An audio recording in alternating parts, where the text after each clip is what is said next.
एक ऐसा प्रोजेक्ट है जिसे आप एक कस्प प्रोजेक्ट भी कह सकते हैं। ऐसा इसलिए क्योंकि ये जो लैंड आती है वो आती है गौतम बुद्ध नगर के साथ, बट मैक्सिमम लोग इस प्रोजेक्ट को इंदिरापुरम गाजियाबाद का ही बताते हैं और ये दोनों लोग गलत नहीं हैं। Hello and welcome to your real estate trend online the next story. I am your host and guide Diksha Singh and आज जिस प्रोजेक्ट का रिव्यू करने हम आए हुए हैं उसका नाम है Ramprastha imperial Heights. Real estate की और भी नई कुछ फैक्ट्स जानने के लिए अगर आपने अब तक द नेक्स्ट स्टोरी को सब्सक्राइब नहीं किया है तो please hit the bell icon and subscribe to the next story for daily updates on real estate.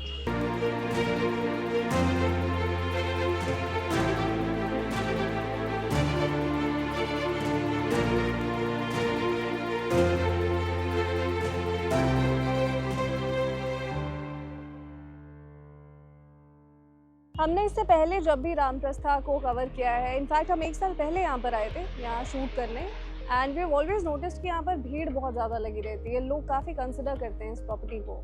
और इनफैक्ट अगर जिन लोगों ने हमारी पहली भी अपडेट देखी थी, रामप्रस्था का रिव्यू देखा था, उनके लिए एक बहुत ही अच्छा कंस्ट्रक्शन अपडेट हो सकता है, क्योंकि आप मेरे पीछे देख पा रहे होंगे ये जो टावर्स हैं वो फेज़ 1 के टावर्स हैं D, E, F और G, जो कि काफ़ी हद तक कंप्लीट हो चुके हैं इस वक्त। और यहाँ पर इंपीरियल हाइट्स के जो डेवलपर्स हैं वो है mister Suraj Singh Yadav, followed by his sons mister Pradeep Yadav and Sudeep Yadav.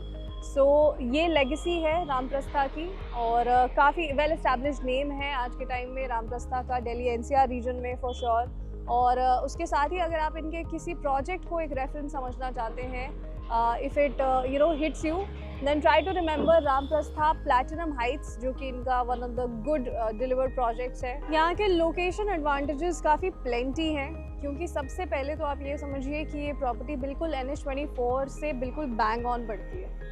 Like यहाँ से CISF कैंप जो है वो लगभग 5-7 मिनट की डिस्टेंस पर ही मिल जाता है और ऑलमोस्ट 200 मीटर्स के डिस्टेंस पर ही NH24 पड़ जाती है आपके लिए। और ये जो आप रोड देख पा रहे हैं ये आपकी अप्रोच रोड है, ये पुश्ता रोड है, जिससे आपकी कनेक्टिविटी डायरेक्टली होगी आपके इस प्रोजेक्ट तक। इनफैक्ट अगर मैं आपको और कुछ नंबर्स में बताऊं तो हिंडन एयरपोर्ट की जो डिस्टेंस है वो आपके लिए अप्रॉक्सीमेटली 14.78 किलोमीटर्स की होगी। अगर आपको पब्लिक ट्रांसपोर्टेशन फैसिलिटीज़ के लिए कुछ जानना है तो सेक्टर 62 और इलेक्ट्रॉनिक सिटी का जो मेट्रो स्टेशन आता है वो यहाँ से काफ़ी नज़दीक है। वो इनफैक्ट आप लगभग 8 to 10 मिनट्स के अंदर ही कवर कर सकते हैं, क्योंकि वो आपको 5 kilometres max 5 to 6 kilometres max to max आपको उसके अंदर मिल जाएगा। इनफैक्ट यहाँ से जो वैशाली मेट्रो स्टेशन भी पड़ती है आपको लगभग 7 to 8 किलोमीटर्स के अंदर ही मिल जाएगी।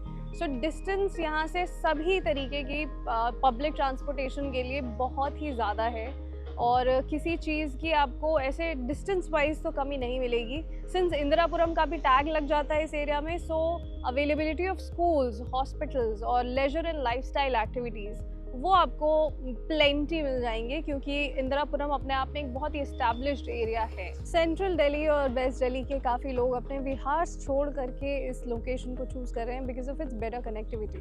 यहाँ का जो लेआउट है वो कुछ ऐसा है कि 7 एकर्स में 7 टावर्स बन रहे हैं, जिसमें से मैक्सिमम टावर्स फेज़ 1 में, इनफैक्ट 4 टावर्स फेज़ 1 में हैं, जो कि आप मेरे पीछे ही देख पा रहे होंगे। एंड फेज़ 2 ABC टावर्स का होगा, जो कि यहाँ मेरे ठीक सामने बनेगा। यहाँ का जो सेंट्रल ग्रीन एरिया है वो एक रिमार्केबल नंबर ऑफ 3.5 एकर्स के अंदर बनेगा। That's pretty much a lot of space inside 7 acres. So green area को काफ़ी इंपॉर्टेंस दी गई है। इसके अलावा जो यहाँ पर साइजेज़ हैं वो 3 और 4 BHK के लग्जरी साइजेज़ होंगे। सो जो 3 BHK साइजेज़ शुरू होते हैं that will start from 1495 square feet and then they will go up to 1715 square feet, और उसके अलावा 1780 स्क्वायर फीट की कॉन्फ़िगरेशन होगी। उसके अलावा जो 4 BHK का यहाँ पर साइज़ होगा वो होगा 2420 स्क्वायर फीट का। यहाँ पर जॉगिंग ट्रैक से लेकर के जितनी भी फर्स्ट क्लास अमेनिटीज़ होंगी वो डेवलप होने वाली हैं। यहाँ पर इनफैक्ट जो कॉमन एरिया की जो लाइटिंग होगी वो भी सोलर पैनल्स के थ्रू जनरेट की जाने वाली है। सो मेंटेनेंस कॉस्ट में आपको उसके लिए थोड़ी सी राहत मिल सकती है। सो ऐसी कुछ छोटी मोटी डिटेल से इस प्रोजेक्ट को काफ़ी खास और अच्छा बनाने की कोशिश चल रही है। यहाँ का जो क्लब हाउस होगा और स्विमिंग पूल के साथ साथ योगा, मेडिटेशन सेंटर और प्राइवेट थिएटर जो कमर्शियल है वो भी काफ़ी हद तक कंप्लीट हो चुका है। सो ये सारी चीज़ें भी अच्छे से बन करके आने वाली हैं आने वाले समय में। देखिए यहाँ के जो आसपास अच्छे प्रोजेक्ट्स हैं उनमें से कुछ नाम है द रियो और ATS advantage, Saya gold avenue. इनमें से 2 तो almost ready to move in है और एक अंडर कंस्ट्रक्शन है, और जो अंडर कंस्ट्रक्शन है वो भी अब काफ़ी जल्दी डिलीवर होने वाला है। इनफैक्ट इसी साल अगस्त के आसपास की उसकी डेट है डिलीवरी की। सो उनके जो रेट्स चल रहे हैं इस वक्त वो चल रहे हैं अप्रॉक्सीमेटली 12,000 टू 14,000 स्क्वायर फीट, और डिलीवरी भी काफ़ी जल्दी हो जाएगी मोस्ट प्रॉब्ली। सो ये सारे ऑप्शंस काफ़ी हद तक आपको जल्दी मिलने वाले ऑप्शंस हैं, और इसी वजह से आई वुड से कि शायद जो रामप्रस्था के पास एडवांटेज है वो है उनकी टाइमलाइन का। और टाइमलाइन का इनके लिए एडवांटेज तो भले हो ना हो, आपके लिए ज़रूर है, क्योंकि आपको 1 साल तक का विंडो आराम से मिल जाएगा अपनी पेमेंट्स करने के लिए। और यहाँ का जो प्राइस ब्रैकेट है वो अगर मैं सीधा नोएडा एक्सटेंशन के प्राइस ब्रैकेट से कंपेयर करूँ, जो कि वहाँ पे प्रोजेक्ट्स आ रहे हैं और जो भी यहाँ पे अमेनिटीज़ वगैरह देने की कोशिश की जा रही है, तो सिमिलर ही रेंज लग रही है मुझे। वो 7 to 9,000 पर स्क्वायर फीट की रेंज ही यहाँ पर भी चल रही है इस वक्त। And I think that's pretty much decent enough for the kind of amenities that they are providing, considering यहाँ पर EV parking भी होगी, banquet area भी होने वाला है for all these kind of events that you're going to host in the future. So ये सारी चीज़ें, इनकी रामप्रस्था का जो नाम है as a developer established group है, और लोकेशन कनेक्टिविटी बहुत ही ज़्यादा अच्छी लगी मुझे। यहाँ की connectivity is really the king for imperial Heights for sure. उसके साथ साथ आपको ये जो प्रोजेक्ट है वो अगले साल तक डिलीवर हो जाएगा, अप्रॉक्सीमेटली मे बी जनवरी 2025 तक as per RERA.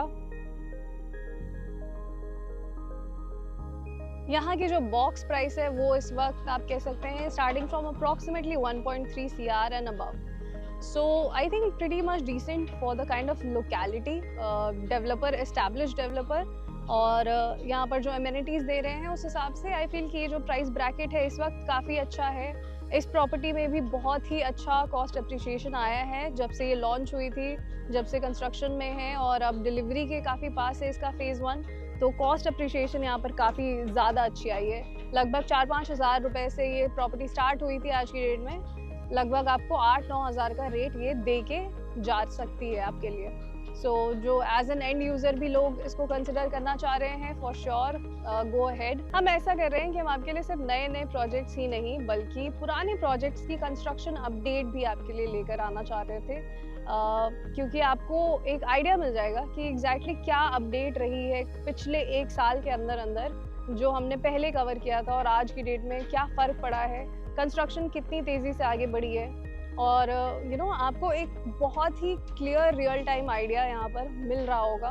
Tower two tower distance के साथ आपको अगर आप अपना भी सैंपल देखने आएंगे यहाँ पर, अगर आपने फेज़ 1 में यहाँ पर घर खरीदा था, तो आपको काफ़ी अच्छे से समझ आएगा कि यहाँ का लेआउट कैसा है, आपके अपने यूनिट से व्यू कैसा मिलने वाला है।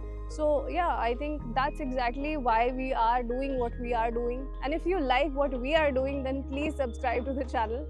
This is Diksha Singh signing off with the next story. Thank you so much for being here. बहुत जल्दी मिलती हूँ मैं आपसे अगली वीडियो में। Bye bye.